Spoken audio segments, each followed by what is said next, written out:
बात उन दिनों की है जब श्री राम का अश्वमेध यज्ञ चल रहा था। श्री राम के अनुज शत्रुघ्न के नेतृत्व में असंख्य वीरों की सेना सारे प्रदेश को विजित करती जा रही थी। यज्ञ का अश्व प्रदेश प्रदेश जा रहा था। इस क्रम में कई राजाओं के द्वारा यज्ञ का घोड़ा पकड़ा गया, लेकिन अयोध्या की सेना के आगे उन्हें झुकना पड़ा। शत्रुघ्न के अलावा सेना में हनुमान, सुग्रीव और भरत पुत्र पुष्कल सहित कई महारथी उपस्थित थे, जिन्हें जीतना देवताओं के लिए भी संभव नहीं था। कई जगह भ्रमण करने के बाद यज्ञ का घोड़ा देवपुर पहुंचा, जहां राजा वीरमणि का राज्य था। राजा वीरमणि अति धर्मनिष्ठ तथा श्री राम एवं महादेव के अनन्य भक्त थे। उनके दो पुत्र रुक्मांगद और शुभमांगद वीरों में श्रेष्ठ थे। राजा वीरमणि के भाई वीर सिंह भी एक महारथी थे। राजा वीरमणि ने भगवान शंकर की तपस्या कर उन्हें प्रसन्न किया था और महादेव ने उन्हें उनकी और उनके पूरे राज्य की रक्षा का वरदान दिया था।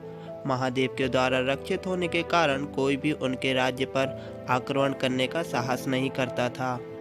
जब अश्व उनके राज्य में पहुंचा तो राजा वीरमणि के पुत्र रुक्मांगद ने उसे बंदी बना लिया और अयोध्या के सैनिकों से कहा कि यज्ञ का घोड़ा उनके पास है, इसलिए वे जाकर शत्रुघ्न से कहें कि विधिवत युद्ध कर वो अपना अश्व छुड़ा लें।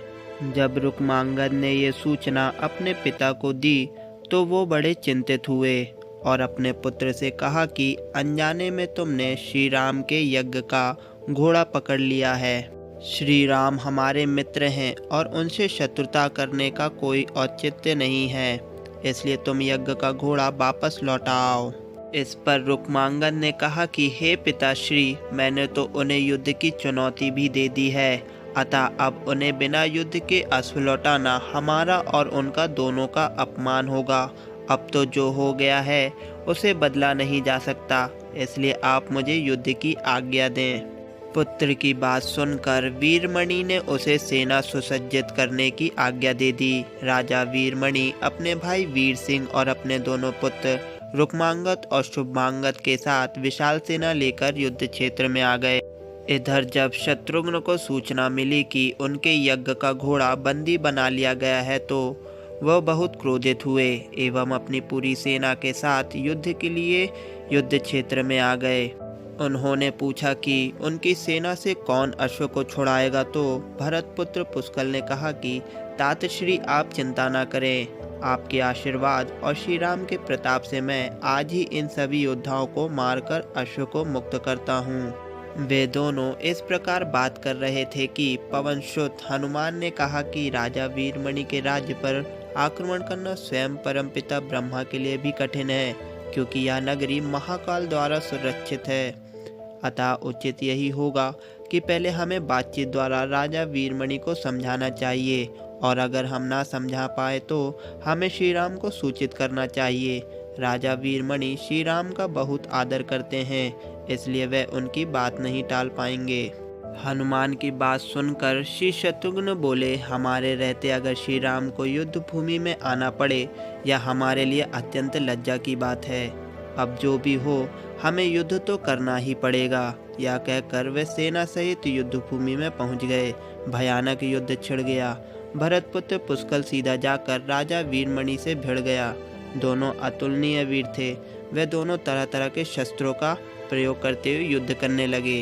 हनुमान और राजा वीरमणि के भाई महापराक्रमी वीर सिंह से युद्ध करने लगे। रुक्मांगद और शुभांगद ने शत्रुघ्न पर धावा बोल दिया।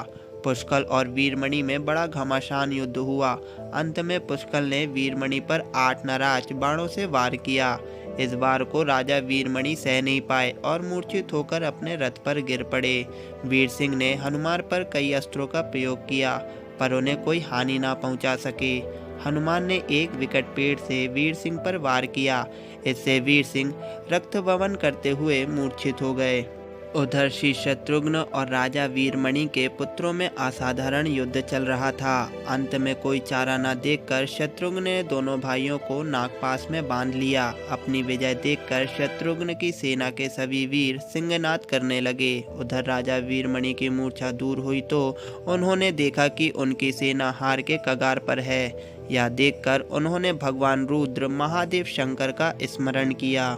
महादेव ने अपने भक्त को मुसीबत में जानकर वीरभद्र के नेतृत्व में नंदी भृंगी सहित सारे गणों को युद्ध क्षेत्र में भेज दिया। महाकाल के सारे अनुचर उनकी जय जयकार करते हुए अयोध्या की सेना पर टूट पड़े।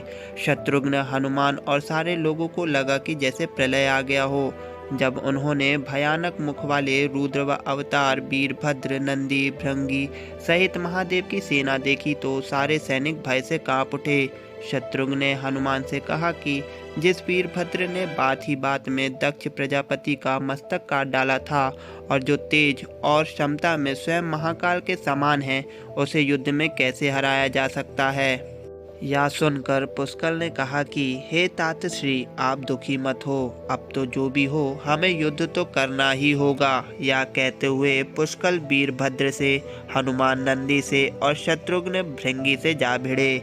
पुष्कल ने अपने सारे दिव्य अस्त्रों का प्रयोग वीरभद्र पर कर दिया, लेकिन वीरभद्र ने खेल खेल में उसे काट दिया। उन्होंने पुष्कल से कहा कि हे बालक, अभी तुम्हारी आयु मृत्यु को प्राप्त होने की नहीं हुई है, इसलिए युद्ध क्षेत्र से हट जाओ। उसी समय पुष्कल ने वीरभद्र पर शक्ति से प्रहार किया, जो सीधे उनके मर्म स्थान पर जाकर लगा। इसके बाद वीरभद्र ने क्रोध से थर्राते हुए एक त्रिशूल से पुष्कल का मस्तक काट लिया और भयानक सिंहनाद किया। उधर भृंगी आदि गणों ने शत्रुघ्न पर भयानक आक्रमण कर दिया। अंत में भृंगी ने महादेव के दिए पाश में शत्रुघ्न को बांध दिया। हनुमान अपनी पूरी शक्ति से नंदी से युद्ध कर रहे थे। उन दोनों ने ऐसा युद्ध किया जैसा पहले किसी ने नहीं किया था। दोनों श्री राम के भक्त थे और महादेव के तेज से उत्पन्न हुए थे। काफी देर लड़ने के बाद कोई और उपाय न देखकर नंदी ने शिवास्त्र का प्रयोग कर हनुमान को पराभूत कर दिया। अयोध्या के सेना की हार देखकर राजा वीरमणि की सेना में जबरदस्त उत्साह आ गया और वे बाकी बचे सैनिकों पर टूट पड़े। यह देखकर हनुमान ने शत्रुघ्न से कहा कि मैंने आपसे पहले ही कहा था कि यह नगरी महाकाल द्वारा रक्षित है, लेकिन आपने मेरी बात नहीं मानी। अब इस संकट से बचाव का एक ही उपाय है कि हम सब श्री राम को याद करें। ऐसा सुनते ही सारे सैनिक शत्रुघ्न, पुष्कल एवं हनुमान सहित श्री राम को याद करने लगे। अपने भक्तों की पुकार सुनकर श्री राम तत्काल ही लक्ष्मण और भरत के साथ वहां आ गए। अपने प्रभु को आया देख सभी हर्षित हो गए एवं सबको यह विश्वास हो गया कि अब हमारी विजय निश्चित है। श्री राम के आने पर जैसे पूरी सेना में प्राण का संचार हो गया। श्री राम ने सबसे पहले शत्रुघ्न को मुक्त कराया और उधर लक्ष्मण ने हनुमान को मुक्त करा दिया। जब श्री राम, लक्ष्मण और भरत ने देखा कि पुष्कल मृत्यु को प्राप्त हो चुके हैं तो उन्हें बड़ा दुख हुआ। भरत तो शोक में मूर्छित हो गए। श्री राम ने क्रोध में आकर वीरभद्र से कहा कि तुमने जिस प्रकार पुष्कल का वध किया है, उसी प्रकार अब अपने जीवन का भी अंत समझो। ऐसा कहते हुए श्री राम ने सारी सेना के साथ शिवगणों पर धावा बोल दिया।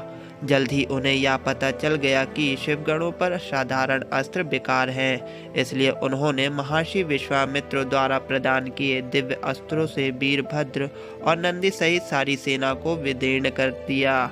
श्री राम के प्रताप से पार न पाते हुए सारे गणों ने एक स्वर में महादेव का आवाहन करना शुरू कर दिया। जब महादेव ने देखा कि उनकी सेना बड़े कष्ट में है तो वे स्वयं युद्ध क्षेत्र में प्रकट हुए। इस अद्भुत दृश्य को देखने के लिए परमपिता ब्रह्मा सहित सारे देवता आकाश में स्थित हो गए। जब महाकाल ने युद्ध क्षेत्र में प्रवेश किया तो उनके तेज से श्री राम की सारी सेना मूर्छित हो गई।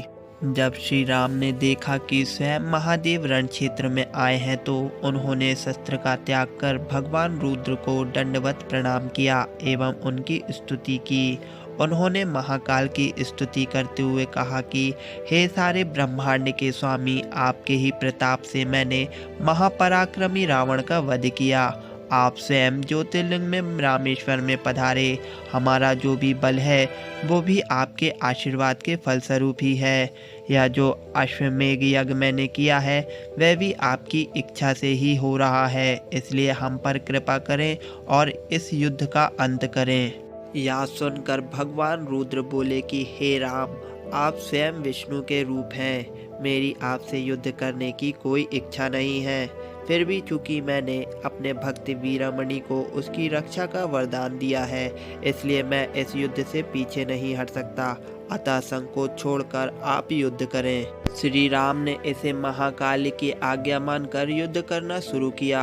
दोनों में महान युद्ध छिड़ गया, जिसे देखने देवता लोग आकाश में स्थित हो गए। श्री राम ने अपने सारे दिव्य अस्त्रों का प्रयोग कर महाकाल पर हमला कर दिया, पर उन्हें संतुष्ट नहीं कर सके। अंत में उन्होंने पशुपा अस्त्र का संधान किया और भगवान शिव से बोले कि हे प्रभु, आपने ही मुझे ये वरदान दिया है कि आपके द्वारा प्रदान इस अस्त्र से त्रिलोक में कोई पराजित हुए बिना नहीं रह सकता। इसलिए हे महादेव, आपकी ही आज्ञा और इच्छा से मैं इसका प्रयोग आप पर ही करता हूँ। यह कहते हुए श्री राम ने वो महान दिव्य अस्त्र भगवान शिव पर चला दिया। वह अस्त्र सीधा महादेव के हृदय स्थल में समा गया और भगवान रुद्र इससे संतुष्ट हो गए। उन्होंने प्रसन्नता पूर्वक श्री राम से कहा कि आपने युद्ध में मुझे संतुष्ट किया है, इसलिए जो इच्छा हो वर मांग लें। इस पर श्री राम ने कहा कि हे भगवान, यहाँ इस युद्ध क्षेत्र में भ्राता भरत के पुत्र पुष्कल के साथ असंख्य योद्धा वीर गति को प्राप्त हो गए हैं, उन्हें कृपया जीवन दान दीजिए। महादेव ने मुस्कुराते हुए तथास्तु कहा और पुष्कल समेत दोनों और के सारे योद्धाओं को जीवित कर दिया। इसके बाद उनकी आज्ञा से राजा वीरमणि ने यज्ञ का घोड़ा श्री राम को लौटा दिया और अपना राज्य रुक्मांगद को सौंपकर वे भी शत्रुघ्न के साथ आगे चल दिए।